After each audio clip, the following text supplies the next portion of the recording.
Doctor Baba Saheb Ambedkar का magnum opus माने जाने वाली किताब बुद्धा एंड हिज धम्मा अपने आप में एक खास है।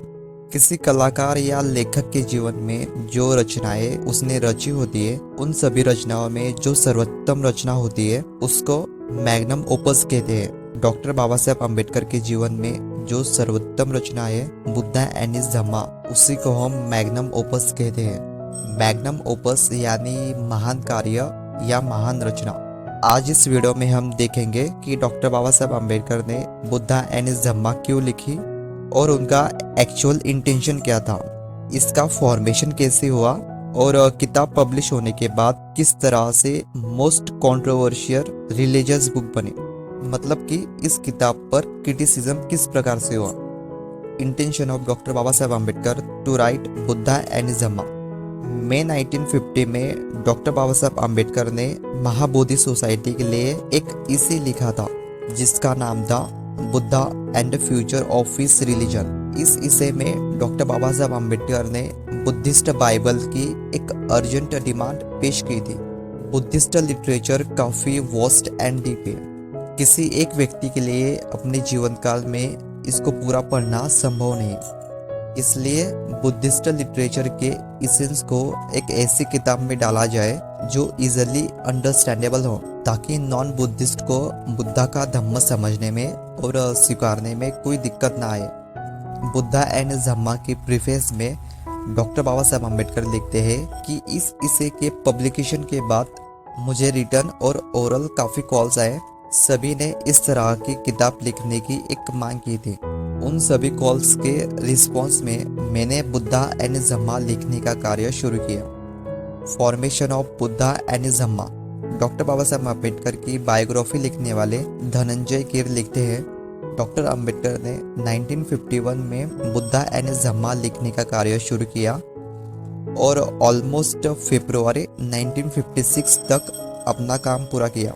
यहाँ पर ऑलमोस्ट शब्द इसलिए लिखा गया है क्योंकि प्रीफेस और इंट्रोडक्शन का पार्ट लिखना अभी बाकी था।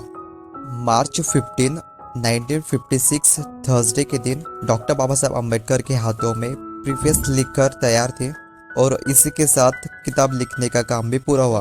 अपनी खराब सेहत के बावजूद बाबा साहब ने 5 सालों तक इस किताब पर काम किया और उसे एक मास्टरपीस का दर्जा दिया। किताब बनकर तैयार थी, परंतु उस पब्लिकेशन के लिए डॉक्टर बाबा साहब अम्बेडकर के पास फंड नहीं था।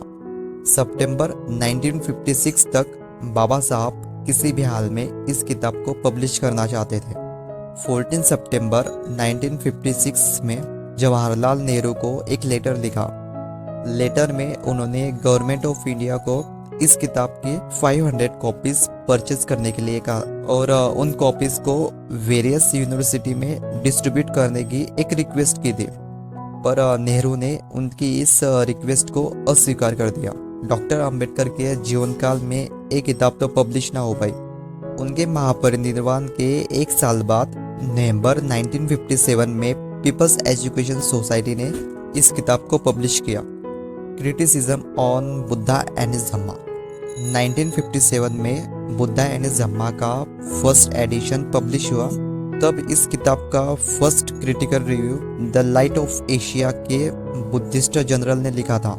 उन्होंने क्रिटिसाइज किया कि डॉक्टर अंबेडकर ने इसके रेफरेंसेस को छुपाया है। डॉक्टर अंबेडकर ने इस किताब में कोई भी रेफरेंस नहीं दिया है। रेफरेंसेस देना या ना देना इतना मैटर क्यों करता है? क्योंकि डॉक्टर बाबा साहब अम्बेडकर ने सिद्धार्थ गौतम के संसार त्याग पर, उनके 4 आर्य सत्य, उनके टीचिंग्स के फंडामेंटल बेसिक है और साथ ही भिक्षु के अस्तित्व पर काफ़ी क्रिटिकल क्वेश्चंस पूछे थे और उन क्वेश्चन के आंसर्स डॉक्टर अंबेडकर ने काफ़ी रिवॉल्यूशनरी तरीके से इस किताब में दिए थे। इसलिए रेफरेंसेस और सोर्सेस पर इतना बवाल हुआ। डॉक्टर अंबेडकर की बात को सिद्ध करने के लिए उन्हें इस किताब में रेफरेंस देना आवश्यक था, ऐसा criticism the light of Asia ने किया। पर एक सवाल हमें द लाइट ऑफ एशिया से पूछना चाहिए कि आज तक जितनी भी रिलीजियस बुक बनी उन्होंने कभी अपने रेफरेंसेस नहीं दिए, उसके सोर्सेस को नहीं बताया, तो फिर डॉक्टर अंबेडकर को उनके रेफरेंसेस ना देने पर इतना क्रिटिसाइज क्यों किया जा रहा है? डॉक्टर अंबेडकर एक ग्रेट स्कॉलर थे जिन्होंने 5 सालों तक इस किताब पर काम किया। तो उन्होंने जो सवाल उठाए होंगे वो काफ़ी वैलिड होंगे।